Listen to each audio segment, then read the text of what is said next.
여러분 안녕하세요. 오늘 우리가 살펴볼 내용은 그야말로 역대급 스케일의 금융 드라마입니다.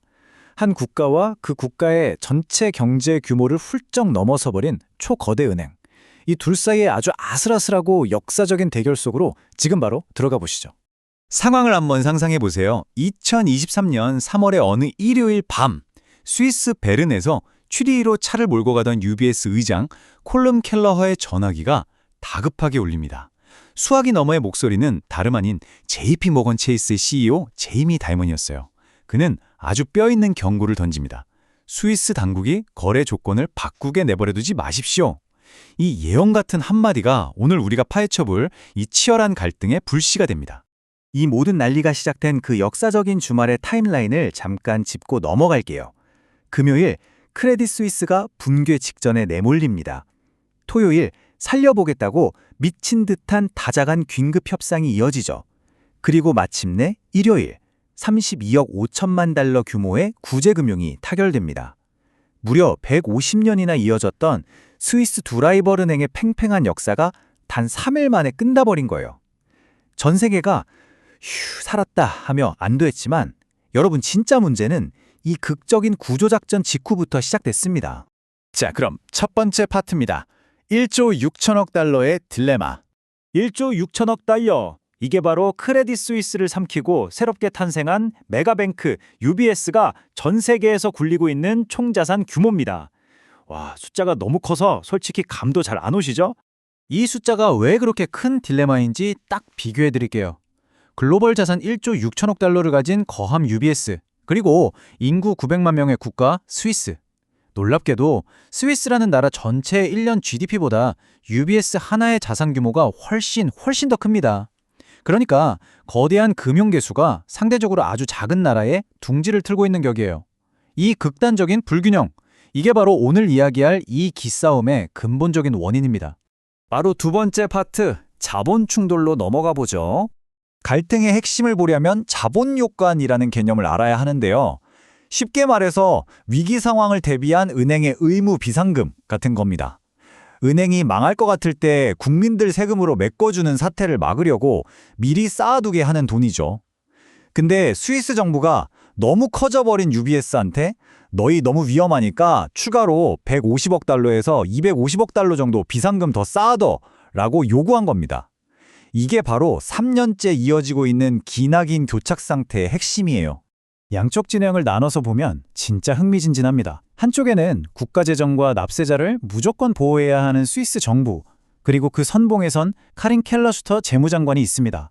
반대쪽에는요, 글로벌 무대에서 어떻게든 경쟁력을 사수해야 하는 UBS의 세르지오 에르모티 CEO가 버티고 있죠. 처음엔 단순한 정책론이었던 게 이제는 두 리더의 자존심까지 걸린 아주 격렬하고 사적인 싸움으로 변해버렸습니다.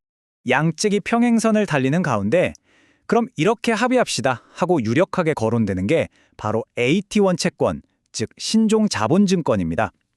원리는 간단해요. 은행이 이 채권을 발행합니다. 그러다 은행이 파산 위기에 처하면 이 채권은 주식으로 바뀌거나 그냥 휴지 조각이 돼서 날아가 버려요. 결국 은행 스스로 손실을 메꾸게 되니까 국민 세금은 안전하겠죠. 게다가 일반 자본금보다 비용도 훨씬 싸서 코너에 몰린 UBS에게는 숨통을 틔워줄 아주 결정적인 카드입니다. 근데 여기서 진짜 기가 막힌 아이러니가 등장합니다. 2023년에 크레딧 스위스가 무너질 때 무려 170억 달러어치가 순식간에 휴지 조각이 되면서 금융시장을 패닉에 빠뜨렸던 그 문제의 금융상품 기억하시나요? 맞습니다. 바로 그 동일한 채권이 이제는 UBS를 과도한 규제에서 구원해줄 최고의 타협안으로 떠오르고 있다는 거예요. 참, 금융의 역사란 가끔 이렇게 블랙 코미디 같다니까요. 세 번째 파트입니다. 그럼 UBS는 정말 스위스를 떠날 것인가? 도대체 UBS 경영진이 왜 이렇게까지 추가 규제에 펄펄 뛰는지 이 숫자들을 비교해보면 바로 답이 나옵니다. 장부 가치 대비 주가가 얼마나 되는지 볼까요? 월스트리트의 강력한 경쟁자인 모건 스탠리는 무려 2.9배의 평가를 받습니다.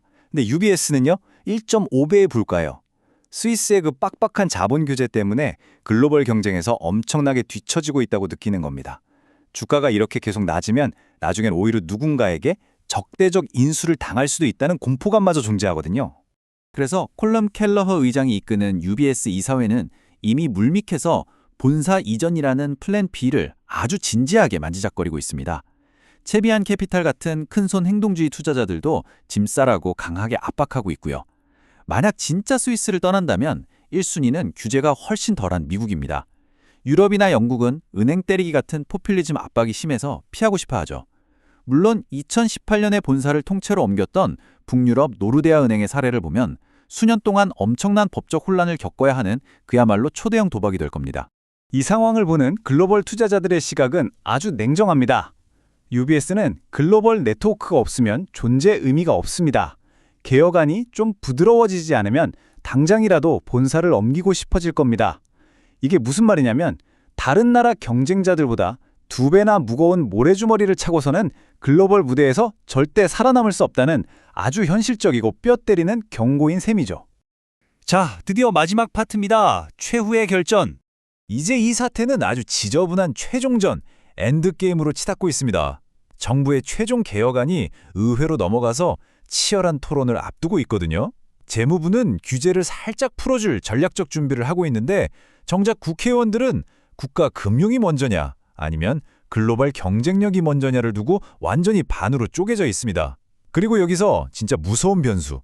스위스는 직접 민주주의 국가잖아요. 유권자 단 5만 명만 서명해도 의회 결정을 다 뒤집어 엎고 국민투표로 끌고 갈 수 있다는 엄청난 폭탄이 숨어 있습니다. 그래서 전문가들은 지금 이 상황을 9회 말 투아웃의 쇼다운이라고 부릅니다. 국가의 자존심, 복잡한 정치 논리, 거기에 천문학적인 돈 문제까지 싹 다 엉켜버렸어요. 스위스 정부와 스위스가 가진 단 하나의 마지막 글로벌 챔피언 은행 간의 싸움이 아주 감정적이고 공개적인 난타전으로 번지고 있습니다. 양쪽 다 한 발짝도 물러설 생각이 없어서 지금 당장은 깔끔한 해결책이 도무지 안 보이는 상황이에요. 자, 그럼 여기서 오늘 우리가 살펴본 이 스토리가 던지는 가장 핵심적이고 도발적인 질문을 여러분께 하나 던져볼게요. 한 은행이 자기가 태어난 국가보다 더 거대해지는 게 과연 가능한 걸까요? 이건 단순히 회계장부에 돈을 얼마나 더 쌓아두느냐의 문제가 아닙니다.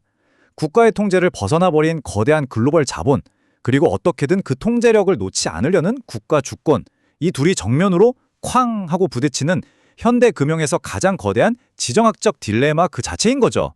유럽 금융권의 한 임원은 이 상황에 대해 아주 오싹한 경고를 남겼습니다. 만약 UBS가 무너진다면 스위스 경제 전체가 함께 수렁으로 빠질 가능성이 높다. 스위스 정부가 왜 그렇게 필사적으로 자본 규제에 고삐를 주려고 하는지 단번에 이해가 되시죠?